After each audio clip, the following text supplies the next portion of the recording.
महिलारिया deputy chief आरो आसामनि केबिनेटआव बिथाङा थानांगौ। बर'आ बिटिआरनि चिफ जानांगौ। गोबां मिशन दङ। आपडेट लानानैहाय फैदों। बे आपडेटआ जाहैबाय एम राकेश ब्रह्मआ मा बाथ्रा बुंदों नोंथांमोना इन्ट्र'स भिडिअ'आवहाय नुखाबाय। बिथांनि बुंनायावहाय माबा मोनसे थालांनायफोर मिस्टेकफोर दङ नामा नोंथांमोना स्टाडि खालामदो। बिथाङा मा खोथा बुंदों। बिथाङा बुंदों जाहैबाय बिपिएफनि मुरब्बी हाग्रामा महिलारि सारखौहाय माने बिपिएफ इउपिपिएल ज' जानानैहाय राजनितिक गेलेयोब्ला बा पलिटिकेल राजनितिक गेम गेलेयोब्ला सरकार दायोब्ला माने हाग्रामाखौहाय डिपुटि चिफ बानायनांगौ होननानै एम राकेश ब्रह्मआ बुंदों। नोंथांमोना ससियेल मिडियायावहाय नुखाबाय। अब्लाबो नैबे प्रेमजित नार्जारी ब्लगआ दसे सम आंबो भिडिअखौ लाबोनो थाखाय गोसो जादों। नोंथांमोना मोजां मोनबायब्ला अननानैहाय कमेन्ट खालामदो, ओमफ्राय लाइक खालामदो, ओमफ्राय भिडिअआवहाय गोदानब्ला साबस्क्राइब खालामना होदो लोगोफोर। ना मा होनो? दायो लोगोफोर गोबां भिजनजों लानानै 40तानिबो बारा मिशनाव जों खामानि मावगासिनो दङ। शान्ति बिटिआर सुक्तिया गोबां आरो दफा माखासे मावफुंजानांगौ दङ। बे समाव आं मोनसे लुगैयो बिपिएफजों इउपिपिएलजों ज' जानांगौ। आङो मोनसेल' खोथा बुङो, बेखौ आं पार्सनेलि बुंदों। आंनि माने आं दलनि सासे स्पक्स पार्सन हिसाबै बुङाखै। प्रमद बर'आ बिटिआरनि चिफ जानांगौ। गोबां मिशन दङ। गोबां भिजनजों लानानै 40तानिबो बारा मिशनाव जों खामानि मावगासिनो दङ। शान्ति बिटिआर सुक्तिया गोबां आरो दफा माखासे मावफुंजानांगौ दङ।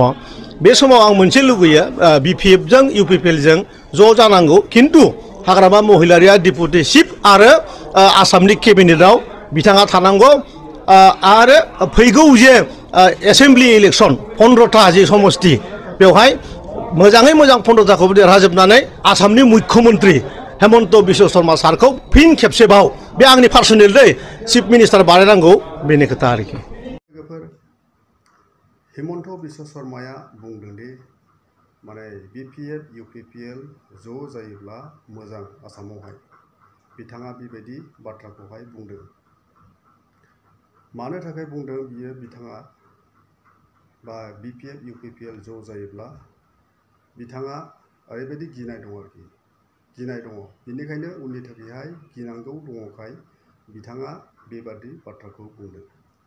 बेबायदि बाथ्राखौ बुंनांगौ दरखार जादों दि माने बिपिएफ इउपिपिएल ज' जायोब्ला गावहा माने थालांगोनखौ गावहा माने हासिं जागोनखौ बिथाङा मिथिखागौ। बिपिएफ इउपिपिएल ज' जायोब्ला सरकार दानो हागोनखौहाय बिथाङा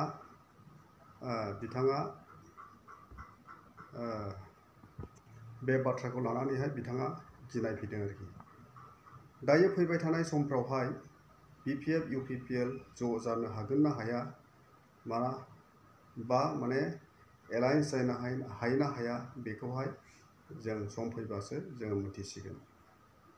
माने गेदेराथ' गासैबो गेदेरजोबखा, नाथाय गेदेरफोरा मिलायोना मिलाया सम फैबासो जों मिथिसिगोन आरोखि। नाथाय बिपिएफनि समावहाय आङो बुङो बेखौनो माने बिपिएफ सालायनाय समावहाय हाग्रामा महिलारि सार दैदेननाय समावहाय गासैबो बिटिसिआवहायनो मोनसे जौगानाय फैदोंमोन। जायनि थाखायहाय जों जेब्ला उन्दैमोन बे समावहाय लामा दालां स्कुल कलेज बायदिफोर मोजांफोर गैयामोन। कमिउनिकेसनानो मोजां नङामोन। लामा सामा मोजां गैयामोन। दंग' बान्दो मोजां नङामोन। हालुवाफोरनो मावना जाहोनो थाखायहाय इरिगेसन बानायनानै होबाय सार हाग्रामा महिलारिया। फरायसाफोरनि थाखायहाय मोजां कलेज मोजां स्कुल बानायनानै होबाय। लामा दालांफोर बानायनानैहाय होबाय। बिजनेस फालांगि खालामनानै जाग्राफोरनि थाखायहाय जोबोद मोजां जाबाय। दायो बिटिसिआवहाय बेजोंनो डेभेलपमेन्ट जादों होननानैहाय जों मिथिनो हायो आरोखि। नाथाय दायो बिटिआर सरकार फैनाय लोगो लोगो प्रमद बर' सार दैदेननाय बिटिसिखौ लाबोनाय लोगो लोगो दायो 4 बोसोरावहाय जौगानायखौ जों नुनो मोनाखै बेवहाय MGNरेगानि खामानि जोङो मावनाय मोनसेबो स्किम जों नुवाखै ओमफ्रायो जोङो माखासे लामा सामाफोरखौ मावनायखौ जों नुवाखै চাওক আমি বড়ো দুইটা ৰাজনৈতিক দল তেওঁলোক যদি এক হয় সেইটোতো অসমৰ কাৰণে ভাল খবৰ গতিকে সেইটোত আমি আদৰণীয় জনাম বিজেপিক ক্ষতি নকৰে কাৰণ বিজেপিয়ে সদায় সকলোৰে লগত মিত্ৰতা কৰি চলে আৰু তেওঁলোক দুইটা দল একেলগ হ'লে সেইটো অসমৰ কাৰণে ভাল খবৰ আমি বিটিআৰত সদায় আমি অকলে থাকোঁ এইটো নতুন নিউজ নহয় লোকসভা আৰু বিধানসভাত আমি UPPLক ছাপোৰ্ট কৰোঁ